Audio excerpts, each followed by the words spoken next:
Please welcome Danny Baker. Have a seat, have a seat. Hey, good to see you. And the other, actually you go there, Danny. The other chair here is for Paul Myers, founder of Whippet Media, who put it out. Paul Myers. Now, I wasn't sure then whether to call you Danny Baker of the All Day Breakfast Show or Danny Baker of BBC London, because you currently have that job as well. We mustn't forget that. Yeah, I've been there on and off the same station for 20 years. It's one of the last places that let, the way I work, let you work like that. They allow me to turn up 5 minutes before a show and make one up. And that sounds almost like a boast, but it's not. I'd love to be able to work to, a script. I've never been able to do that. And BBC London are the only place that still says, well, people seem to like it, turn up, and I've never, ever had a meeting before, during, or after any radio show I've ever done, I know it seems absurd and it's quite threatening to a workforce sometimes, but they let us turn up with a box of records and do a programme. And that's the beauty of doing something like this as well, because... So tell us how it started. It's a bizarre, extraordinarily bizarre and fortuitous set of circumstances which rely on the fact that BBC London allowed me to go and do their show. Like that. I came back too early after Christmas. I like to take a good long Christmas holiday, but I'm not very good with looking at calendars. So they said, when are you coming back after Christmas, Dan? So I said, well, when's everyone coming back? And of course they, crazy like a fox, said, about January the 3rd. And of course no one come back to work till like February. But I came back on January the 3rd, and as I came into the West End, it was like the Omega Man. There was nobody around. I thought, I've come back too early. I've been suckered into this. So that became the opening of the show. I said, I've been suckered into this. It's the Omega Man. I'm Charlton Heston. None of the other presenters were back. The two people who are the kind of rota of people I do the show with, none of them were back.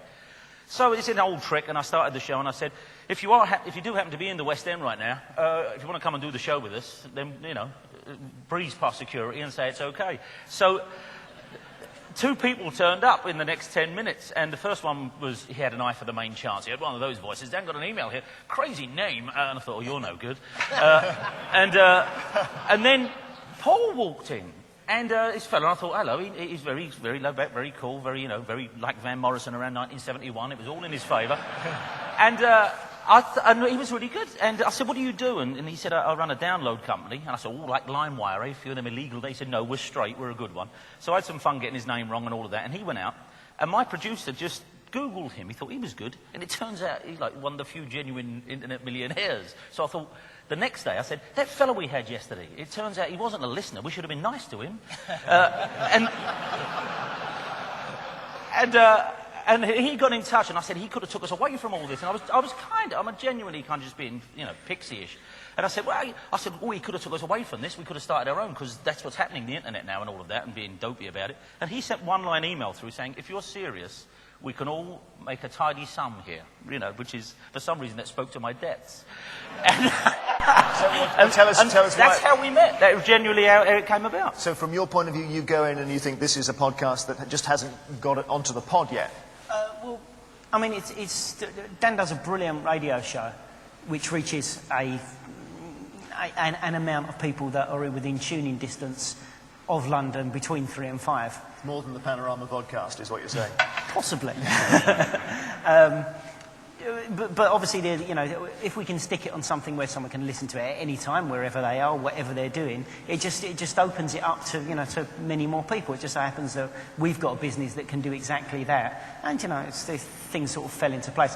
We hadn't actually done, although we sell a lot of music and movies and things like that to download. We actually hadn't done podcasting before, so for us it was something a bit to the left of where we were already, but something we were moving towards and wanting to get into. And you do it every day? And you do it before your show? I do it before the show every day, most every day.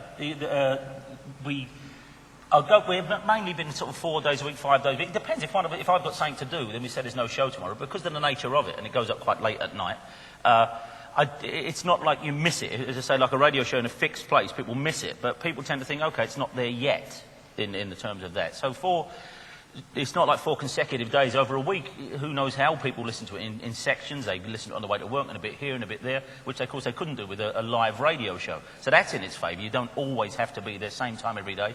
We're a very Same the way I work, very casual group of us. So we say, what time do you want to do it tomorrow? It's like living the dream. Oh, I've got something to do at 11. Well, should we get about 12 then? About 12. And there are always 30-minute shows that go on for 53 minutes. Yeah, that's the trouble we've got at the moment, is reining them in. But it particularly suits an old-fashioned type of broadcasting, which I guess is what I do, which is kind of unscripted and voice-based. I mean, if this sort of thing, it can see a renaissance in the kind of...